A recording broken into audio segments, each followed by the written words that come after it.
Okay. Hello, Bookish Friends. I'm here with a new video, and today's video is going to be my May reading wrap-up.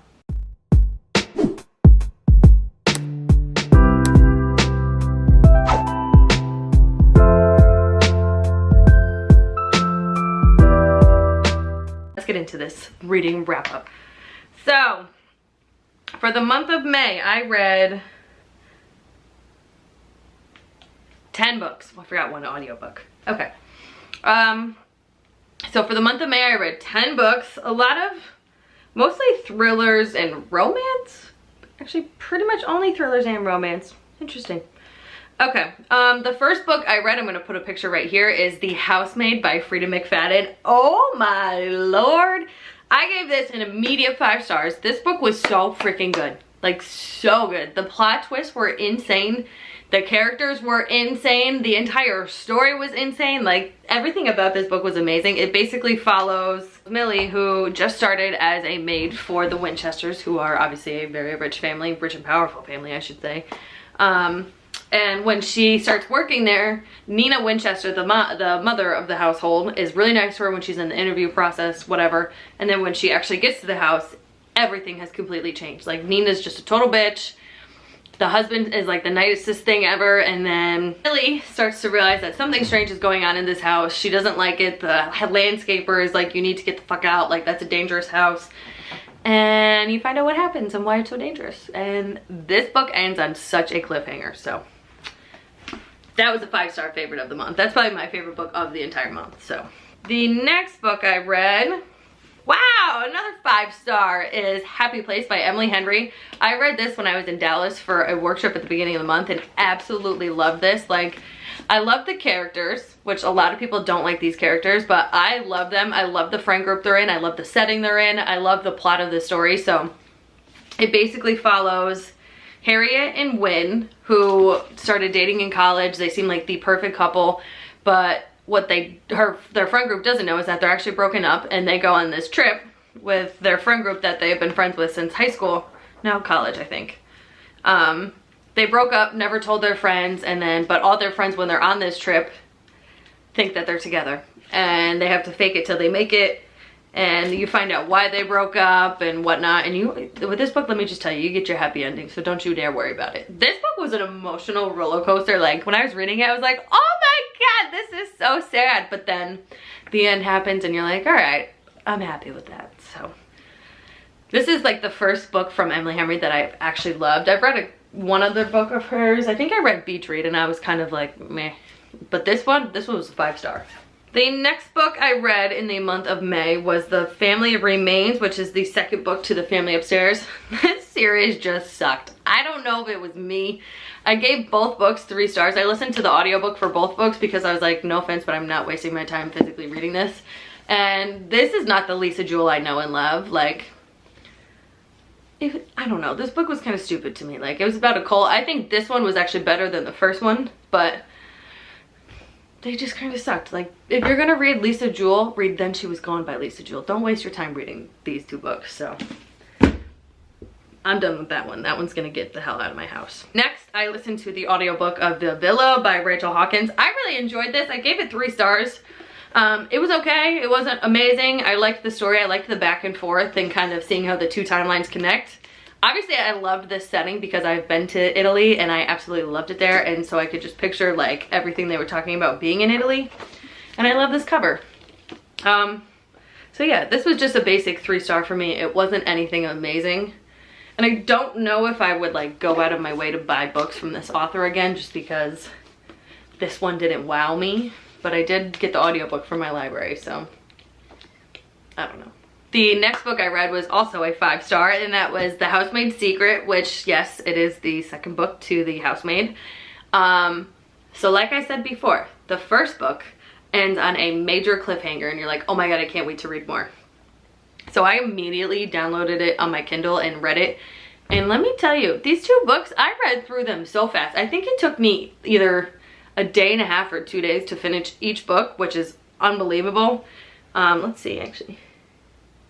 Okay, the second one took me 4 days, but you get my gist. I read through these so quick. The second book Let me refresh my memory. The second book is just as good. Like, you never know when you're getting into a series like this if the second book is going to be as good as the first one, and this one did not disappoint. Like, the second book was just as good, if not better, than the first one. Oh, so now you follow Millie at a different house that she's working for, and when she gets to this penthouse, I think it's in Manhattan, the husband says, don't ever go in the guest room. Like, my wife is really sick. Like, she doesn't like people. She likes to be left alone. Like, don't ever go in there. Don't give her food. Don't give her water. Don't give her this. I will do everything for her. And it's crazy. And obviously, Millie wants to go in this guest room because she hears people crying. She hears them yelling at each other. She hears glass breaking. She hears all this stuff. And once she, like, goes into this guest room and meets this guy's wife, which she knows that it's his wife in there, but she doesn't know why she, like, hibernates in that room and what happened to her and if she's really sick or not.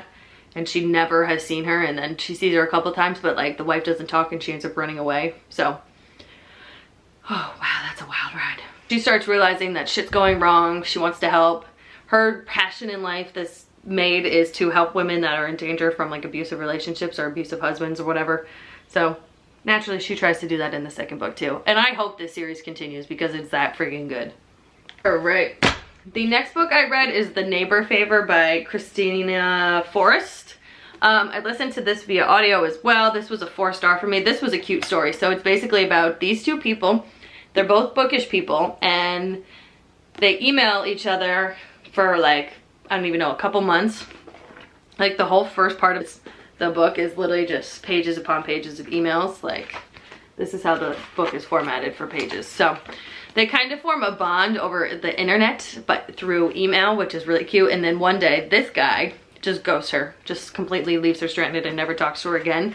And then she gets a new neighbor who happens to be this guy, but they don't know who each other are. And it unravels that they know each other, and then stuff happens. So this is really good. So in the book, he knows who she is, but she has no idea who he is when he first moves in. Like, she says all these things and he's like, holy shit, like, this is the girl I've been emailing, but never says anything to her because he doesn't want to ruin her life. No, I think that's spoilerly. I don't know. But yeah, this was a good one. This is a really charming book, and it's not like spicy or anything. Like, it's really just about the love these two have for each other, which I kind of liked. Because the next book I thought was going to be really spicy, but it was not. But I gave this, what did I say, 4 stars? Yeah, so I gave this one 4 stars. Next one, I read Secretly Yours by Miss Tessa Bailey. I went into this with high expectations because I love a lot of Tessa Bailey books because her spice is unreal. But, and I know I'm not the only person that thinks this now because I posted it in my review on my Instagram and on Goodreads, and everybody was like, no, I felt the same way. This was a total miss for me. I gave it, I should update my rating. I'm gonna do that right now. I gave it originally 3 stars, but I'm gonna drop it down to 2 stars because this was just awful. Like, the storyline was cute. Like, this girl has had a crush on the main character, the main guy, for like years, but like never said anything to him. So she is a gardener and she starts landscaping his house, and she slyly keeps leaving him like love letters signed Secretly Yours, and he doesn't realize it, but they're also falling in love as she's working for him. So I don't know. And this is not Tessa Bailey's writing at all. The story was cute and the plot was cute, but this was not steamy whatsoever. Like, there was some sex in it, but not Tessa Bailey level. And I was just, when you read a Tessa Bailey book, like, you want hot sex all the time. You don't want love and romance and bleh. Like, no. If you want hot sex, you go to Tessa Bailey. So when I read this, I was like, what the fuck is this? Like, this is not the Tessa Bailey I like. I don't know. The Secret Admirer letters at the age of 29 were just kind of like cheesy to me. Like, are we really leaving Secret Admirer letters at the age of 29? I don't know. So yeah, I'll put that to a 2 star. Next, I don't have the picture of this one either. So I read another Frieda McFadden book. I listened to the audiobook of this because it was only like 7 hours. But I listened to The Locked Door by Frieda McFadden and gave it 4 stars. So this one is about a 11-year-old girl. It kind of goes back and forth in timelines. And when she was 11 years old, her dad never let her go into the basement, always kept it locked. It always smelled weird, but then it would smell like lavender. And come to present time, she finds out her dad is a convicted serial killer and she hasn't talked to him in 20 years since he got convicted. This is wild. Nora, the main character, is currently a very good surgeon, and she doesn't want anybody to know who she is. I'm pretty sure she changed her last name from the second she found out her dad did this 20 years ago. And she wants to make sure that nobody ever knows who she is, but then things keep happening where she thinks she's getting framed for this murder that's happening in the same way it did when her dad was killing people. So she's basically getting framed for it, and she's trying to solve the mystery of who is doing this and why. I give that 4 stars because that was pretty damn good. The next 2 books that I'm going to talk about are in a series, but I'll talk about the first one first. And I did do a reading vlog for these, so I don't know if it'll be posted by the time this goes up, but it should be up shortly. The first book is The End and Then by Hannah Bird. I loved this book. I gave it 4 stars. It's basically about this girl, Eden Ross, who is dealing with some trauma. She moves out of her hometown and comes to live with her best friend in Colorado. And she's basically just trying to work through all the trauma she's been in through her life. And then she meets a romance, she meets a love interest. She starts working at her best friend's bar, is trying to make a new life for herself. And then she obviously meets this love interest and things take a turn and she does not expect what happens to her. So I love this book because it has such great representation of dealing with trauma. It deals with child pornography. So if you are sensitive to that, please don't read this book. But I think the author did it in such a perfect way, and she represented it so well. But you can tell that she really understood what she was talking about without trying to misrepresent this kind of trauma. I love this book, and I love the happy ending because this book is so sad for most of it. This right here, this big chunk is all sad, and then this last whatever page is happy. So you get your happy ending, which is all that you care about. 4 stars. And then the last book I read in the month of May was the second book to The End and Then, and that's What's Left of Me, also by Hannah Bird. It's the second book in the Loveless series. And this follows Eden and Chase's love story, and Zoe is Eden's best friend.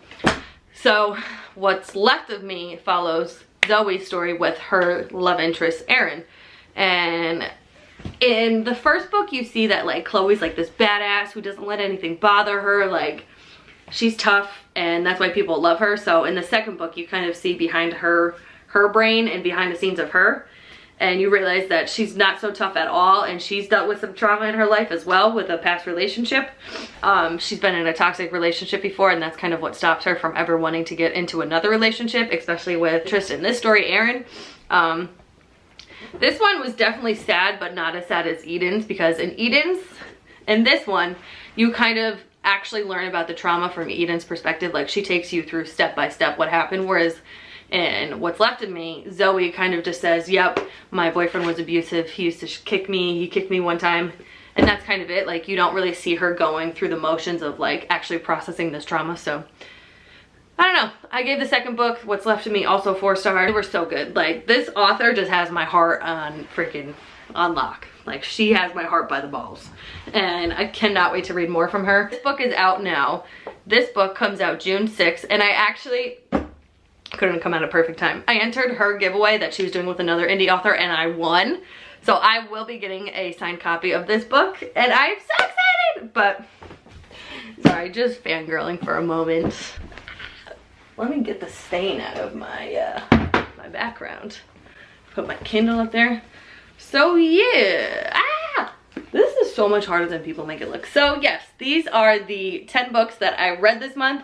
It was a pretty solid reading month. I had 4 5-star books, a lot of 4 stars, and then obviously some shitty ones, but that's nothing different. So these are the 10 books I read in the month of May, and I will be back next month with another reading wrap up. So thank you for watching. Make sure you comment, like, subscribe, hit the notification bell, and in your comments, let me know how many books you read this month and which one was your absolute favorite. Mine was definitely The Housemaid. If I had to choose just one, definitely The Housemaid, because that was the best book I've ever read. So that might be one of my favorites of the year. But yeah, thank you for watching, and I'll see you in my next video.